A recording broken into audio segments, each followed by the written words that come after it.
Hello students, कैसे हैं आप सभी। तो चलिए आज हम स्टार्ट करने जा रहे हैं क्लास 12 का जो हमारा यूनिट फर्स्ट है उसका जो टॉपिक है इलेक्ट्रिक चार्ज। उसके कुछ न्यूमेरिकल्स आज हम डिस्कस करेंगे। कुछ इंपॉर्टेंट न्यूमेरिकल्स हैं वो आज हम डिस्कस करेंगे। तो चलिए स्टार्ट करते हैं आज का। जो तो फर्स्ट क्वेश्चन देख लीजिए क्या है हमारे पास। नंबर ऑफ इलेक्ट्रॉन्स हमें फाइंड आउट करना है, ठीक है। और हमारे पास जो गिवन वैल्यूज हैं, क्या क्या गिवन है। एक तो चार्ज हमारे पास गिवन है 1 कूलम का चार्ज आपको दिया हुआ है, उसमें अपने नंबर ऑफ इलेक्ट्रॉन्स अपने फाइंड आउट करने हैं। तो हमको पता है according to properties of electric charge quantization of charge किसकी that is Q is equals to N into E, हमने पढ़ा हुआ है, ठीक है। ये फॉर्मूला हमने पढ़ा हुआ है। तो यहां से हम number of electrons find out कर लेंगे, N is equals to Q upon E. तो चार्ज कितना है 1 कूलम का, और इलेक्ट्रॉन की वैल्यू कितनी होती है इन मैग्नीट्यूड में, तो 1.6 into 10 raised to power minus 90 coulomb. तो नंबर ऑफ इलेक्ट्रॉन्स कितने आ जाएंगे 6.25 into 10 raised to power 18। इतने नंबर ऑफ इलेक्ट्रॉन्स हमारे पास आ जाएंगे। क्लियर। तो चलिए आगे जो न्यूमेरिकल दिया हुआ है उसकी तरफ चलते हैं। तो देखिए सेकेंड जो न्यूमेरिकल है हमारा, उसमें क्या गिवन है स्टेटमेंट में देखिए। कहते if 10 raised to power 9 electrons move out of a body to another body in every second. कहते एक बॉडी है हमारे पास ए, मान लो एक बॉडी ए ले ली और दूसरी बॉडी हमने बी ले ली, ठीक है। और एक बॉडी से इलेक्ट्रॉन जो है वो ट्रांसफर हो रहे हैं, दैट मीन्स निकल के बाहर आ रहे हैं दूसरी बॉडी के ऊपर। कितने नंबर ऑफ इलेक्ट्रॉन्स कितने 10 की पावर 9 इलेक्ट्रॉन जो है वो ए से निकल के बी तक जा रहे हैं एवरी सेकेंड में, हर सेकेंड, ठीक है, इन every second. Clear. Number of electrons जो है वो ए से बी तक जा रहे हैं एवरी सेकेंड में। कितने नंबर ऑफ इलेक्ट्रॉन्स है 10 raised to power 9 इलेक्ट्रॉन्स। तो यहां पे हम पहले तो हम फाइंड आउट कर लेंगे चार्ज कितना होगा। तो हमको पता है Q is equal to N into E के बराबर होता है। तो एन कितना है 10 raised to power 9, और नंबर ऑफ इलेक्ट्रॉन की वैल्यू कितनी होती है 1.6 into 10 raised to power minus 90, ठीक है। तो जब इसको कैलकुलेट करेंगे तो कितना आ जाएगा हमारे पास 1.6 into 10 raised to power minus 10 coulomb, इतना हमारे पास चार्ज आ जाएगा, ठीक है। उसके बाद देखिए आगे स्टेटमेंट में क्या दिया हुआ है। कहते हैं how much time is required to get total charge of 1 coulomb on another body. कहते कितने टाइम में, ये हमारा फर्स्ट पार्ट हो गया। ये सेकंड पार्ट कहते कितने टाइम में ये बॉडी बी जो है इसके ऊपर चार्ज आएगा 1 कूलम का, ठीक है। कितने टाइम में इस बॉडी बी के ऊपर 1 कूलम का चार्ज आएगा। चार्ज हमारे पास गिवन है 1 कूलम का। ये जो 1 कूलम का चार्ज है इस बॉडी बी के ऊपर कितने टाइम में आएगा। तो हमको पता है टाइम इज इक्वल्स टू, अब चार्ज कितना है 1 कूलम का अपॉन, और ये चार्ज हमने फाइंड आउट किया था upon small Q.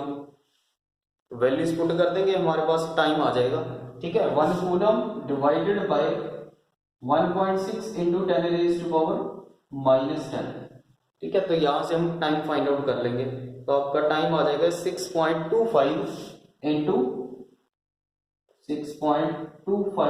10 raised to power 9 second. तो इतना आपके पास आंसर आ जाएगा। तो इतने सेकंड में 1 कूलम का चार्ज जो है वो उस बॉडी बी के ऊपर आ जाएगा, ठीक है। चलिए जो हमारा तीसरा न्यूमेरिकल है उसकी तरफ बढ़ते हैं आगे, जो हमारा थर्ड न्यूमेरिकल है। तो देखिए स्टेटमेंट में देखिए क्या क्या हमारे पास क्या क्या गिवन है और क्या हमने उसमें फाइंड आउट करना है। कहते हैं एक एबोनाइट रोड है। एबोनाइट रोड तो आपको पता ही है, ठीक है। एक एबोनाइट रोड को हमने एक फर ले लिया और उसको दोनों को हमने रब किया। रब करने के बाद हमारे पास चार्ज आ गया। चार्ज कितना आया -8 into 10 raised to power -6 coulomb.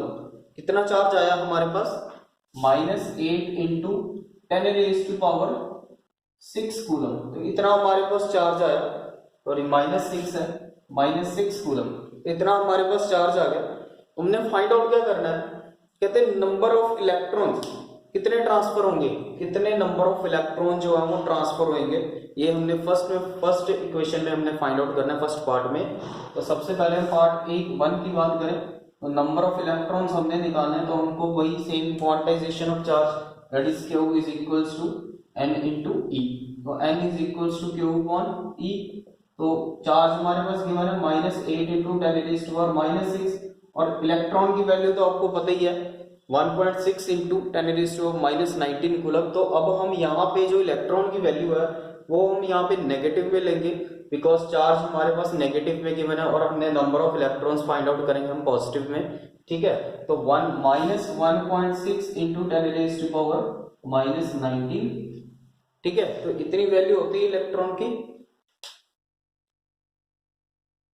तो जब इसको सॉल्व करेंगे तो हमारे पास जो रिलेशन आएगा, जो हमारे पास वैल्यू आएगी वो कितनी आ जाएगी। तो अभी जब हम इसको सॉल्व करेंगे तो ये माइनस के साथ तो माइनस कैंसिल ही हो जाएगा। ठीक है, तो इसकी वैल्यू आ जाएगी 5 इंटू 10⁻13। तो इतने नंबर ऑफ इलेक्ट्रॉन्स होंगे 5 इंटू 10⁻13 इतने नंबर ऑफ इलेक्ट्रॉन्स हमारे पास आ जाएंगे। ठीक है, उसके बाद सेकंड पार्ट में देखिए क्या गिवन है। सेकंड पार्ट में हमने क्या फाइंड आउट करना है, सॉरी, तो सेकंड पार्ट में क्या कहते is there a transfer of mass from the fur to the rod. कहते जो फर का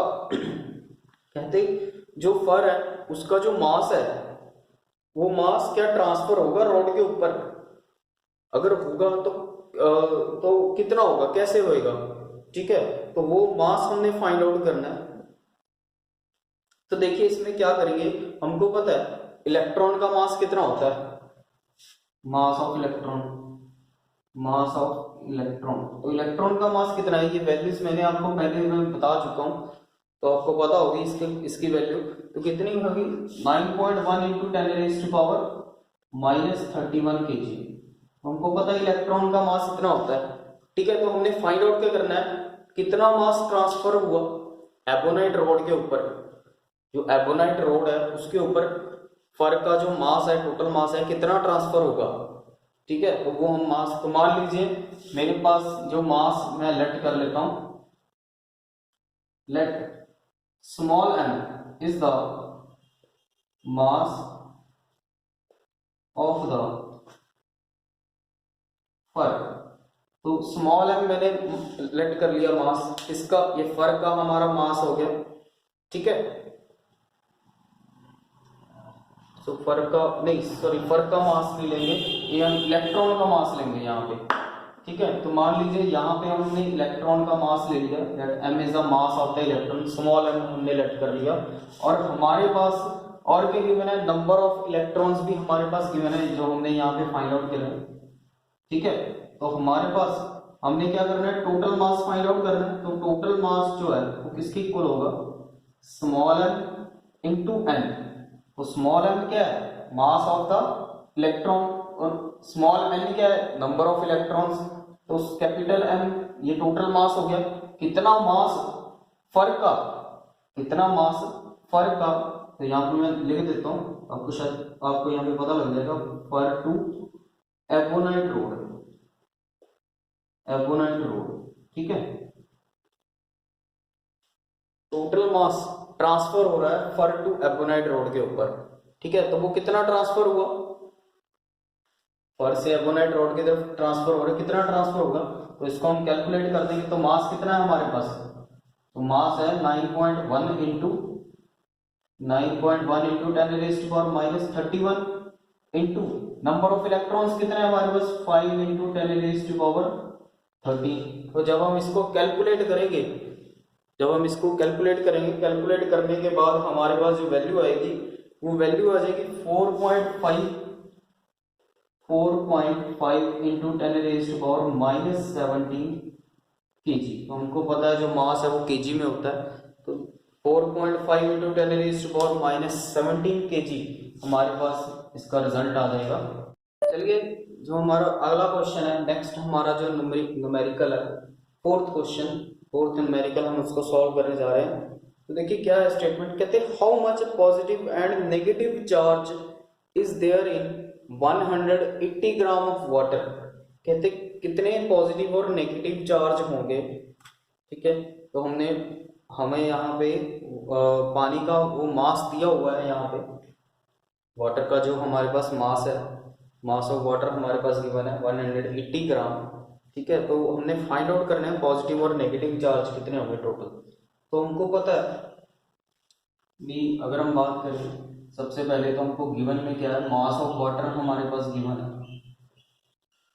तो मास ऑफ वाटर कितना है 180 ग्राम, तो इतना हमारे पास गिवन है। तो यहां से हम n फाइंड आउट कर लेंगे, that means number of moles हम फाइंड आउट कर लेंगे। ठीक है, तो नंबर ऑफ मोल्स जो है ये आपने केमिस्ट्री में भी पढ़ा होगा। ठीक है, तो नंबर ऑफ मोल्स किसके इक्वल होते हैं, जितना हमारे पास ये मास गिवन होता है, ठीक है, अपॉन उसका मॉलिक्यूलर मास। तो मॉलिक्यूलर मास किसका, इस पानी का। ठीक है, तो नंबर ऑफ मोल्स, तो number of moles find out करने के लिए मास of water upon molecular mass. ठीक है, तो मॉलिक्यूलर मास होता है 18, याद रखना। तो and number of moles equals to mass of water कितना होता है 180, मॉलिक्यूलर मास कितना होता है पानी का 18। तो ये वैल्यू नंबर ऑफ मोल्स कितने आ जाएंगे हमारे पास 10 आ जाएंगे। तो इतने नंबर ऑफ मोल्स होंगे उसमें। ठीक है, तो number of molecules in 10 moles of water ये हम फाइंड आउट करेंगे आगे। ठीक है, ये हमारे पास नंबर ऑफ मोल्स आ चुके हैं। अब इसके बाद हम निकालेंगे नंबर ऑफ मॉलिक्यूल्स। तो number of molecules in 10 mole of water, 10 mole of water, यानी कि कहने का मतलब है इस 10 मोल ऑफ वाटर में, 10 मोल ऑफ वाटर में नंबर ऑफ मॉलिक्यूल्स कितने होंगे, तो वो हम n के साथ डिनोट करेंगे। तो जितने हमारे पास मोल्स आए, हमारे पास 10 मोल आए, उसको एवोगैड्रो नंबर के साथ हम क्या कर देंगे, मल्टीप्लाई कर देंगे। तो एवोगैड्रो नंबर तो आपको पता ही है, that is 6.023 into 10 raise to power 23। तो ये हमारे पास एवोगैड्रो नंबर है। ठीक है, तो ये वैल्यू नंबर ऑफ मॉलिक्यूल्स कितने आ जाएंगे 6.023 इंटू 10 रेज़ टू पावर 24। तो इतने हमारे पास क्या आ गए, नंबर ऑफ मॉलिक्यूल्स आ गए। ठीक है, बट हमने फाइंड आउट क्या करना है, पॉजिटिव और नेगेटिव चार्ज हमने फाइंड आउट करना है। तो n की वैल्यू हमने फाइंड आउट कर चुके हैं हम। इसके बाद हमने क्या करना है, वही रिजल्ट अप्लाई कर दो। क्या करना है, हमने चार्ज फाइंड आउट करना है, टोटल पॉजिटिव और नेगेटिव चार्ज कितना होगा। तो हमको पता है Q इज इक्वल्स टू, जो चार्ज है that is quantization of charge, Q is equals to plus minus n into E के इक्वल होता है। ठीक है, Q is equals to plus minus n into E. तो नंबर हमको पता है, number of water sorry number of molecules हमको पता है कितने हैं, वो 6.023 इंटू 10 रेज़ टू पावर 24। और इलेक्ट्रॉन की वैल्यू तो हमको पता ही है, that is 1.6 into 10 raise to power minus 19 coulomb. ठीक है, वैल्यू जब हम पुट कर देंगे यहाँ पे तो हमारा रिजल्ट आ जाएगा यहाँ पे। तो plus minus of 6.023 into 10 raise to power 24 into 1.6 into 10 raise to power minus 19 coulomb. वो तो यूनिट है, चाहे बाद में भी आप पुट कर सकते हो इसमें। ठीक है, चाहे लास्ट में आप लगा दो। तो यहाँ पे इसको सॉल्व कर लीजिए, तो जितना भी आपका रिजल्ट आएगा, ठीक है, तो आपका रिजल्ट यहाँ पे आ जाएगा। तो चार्ज की वैल्यू जो होगी, इतने पॉजिटिव और नेगेटिव चार्ज होंगे, plus minus of 9.6 into 10 raise to power 6 coulomb. तो इतना चार्ज आ जाएगा हमारे पास। ठीक है, तो ये हमारी वैल्यू आ जाएगी 9। चलिए नेक्स्ट क्वेश्चन की तरफ बढ़ते हैं, फिफ्थ जो हमारा न्यूमेरिकल है।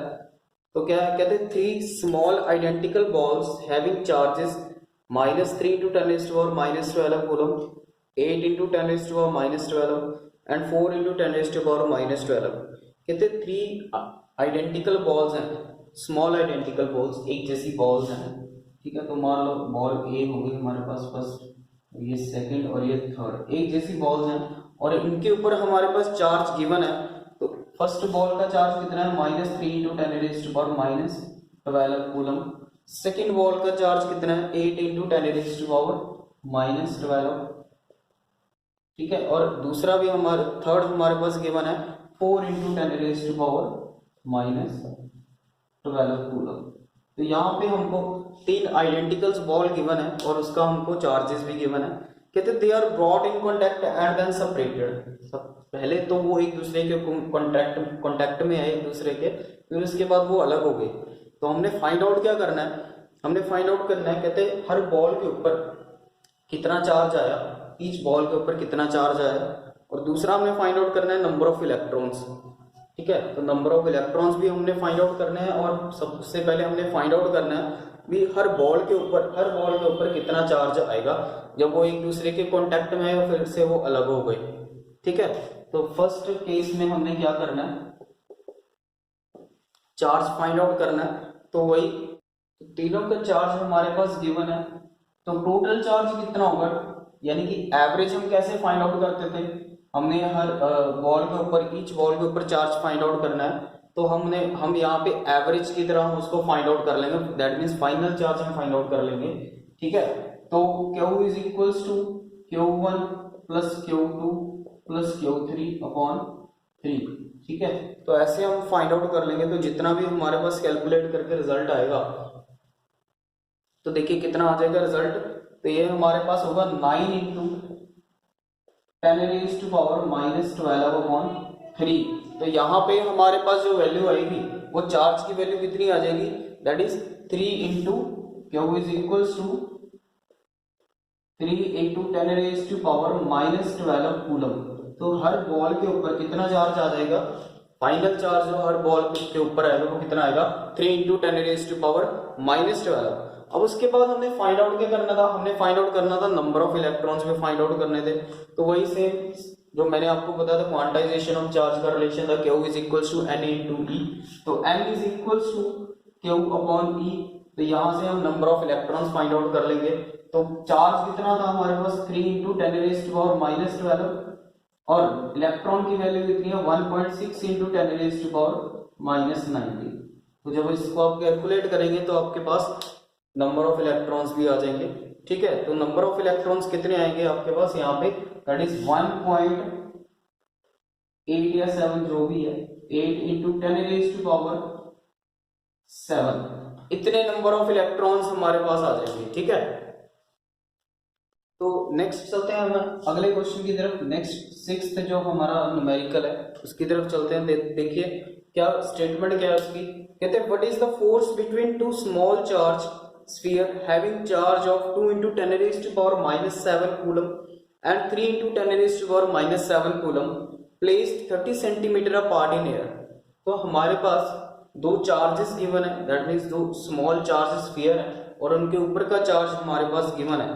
ठीक है, तो मान लीजिए ये दो छोटे स्मॉल स्फीयर्स हैं मेरे पास और उनके ऊपर का चार्ज हमारे पास गिवन है, एक की वैल्यू है 2 into 10⁻⁻7 कूलम और एक की वैल्यू हमारे पास गिवन है 3 into 10⁻⁻7 कूलम। तो दोनों का चार्ज हमारे पास गिवन है और दोनों के बीच का डिस्टेंस भी हमारे पास गिवन है, तो वो कितना है, 30 सेंटीमीटर। ठीक है, वैसे हम हमारे पास जो यूनिट दी हुई है डिस्टेंस की वो CGS में गिवन दी हुई है, बट हम ज्यादातर जो यूनिट्स हैं वो SI में लेके चलते हैं। तो इसका जो SI में यूनिट आएगा वो कितना हो जाएगा, 0.30 मीटर हो जाएगा। ठीक है, तो फर्स्टली आप जो जितने भी यूनिट्स आपको गिवन होंगे वो SI में ही लेके चलना, अगर CGS में गिवन है तो उसको आप कन्वर्ट कर सकते हो। ठीक है, तो उसके बाद देखिए, तो दो चार्जेस हैं और हमको पता है अकॉर्डिंग टू कूलम्स लॉ दो चार्जेस के बीच में एक फोर्स लगती है और फोर्स आपको पता ही है, and F is equals to, ये हमारे पास Q1 है और ये हमारे पास Q2 गिवन है। ठीक है, तो then F is equals to 1/4 into Q1 Q2 upon R square. ये R हमारे पास ये गिवन दिया हुआ है डिस्टेंस। ठीक है, तो वैल्यूज पुट कीजिए, फोर्स हमारे पास आ जाएगी यहाँ पे। ठीक है, तो F इज इक्वल्स टू, तो यहाँ पे जो 1/4 है इसकी वैल्यू मैंने आपको बताई थी, तो कितनी होती है 9 into 10⁻⁹ इंटू Q1 कितना है 2 into 10⁻⁻7 into 3 into 10⁻⁻7 upon R square, that is 0.30 का होल स्क्वायर। तो जब आप इसको सॉल्व करेंगे पूरी कंप्लीट वैल्यू को, तब इसका पूरा इसको सिंप्लीफाई कर देंगे तो हमारे पास जो आंसर आएगा इसका वो तो कितना आ जाएगा, that is 6 into 10 raised to power minus 6 into 10 raised to power minus 3 Newton. तो इतनी हमारे पास फोर्स आ जाएगी, ठीक है। तो ये हमारे पास फोर्स आ जाएगी। और ये फोर्स कौन सी है देखो ध्यान से देखो, दोनों का मैग्नीट्यूड सेम है, दोनों चार्जेस का मैग्नीट्यूड जो है वो सेम है, ऑब्वियसली ये फोर्स कौन सी है, दैट इज रिपल्सिव फोर्स, ठीक है। क्योंकि दोनों का मैग्नीट्यूड क्या है, सेम है, तो कौन सी फोर्स है ये, रिपल्सिव फोर्स।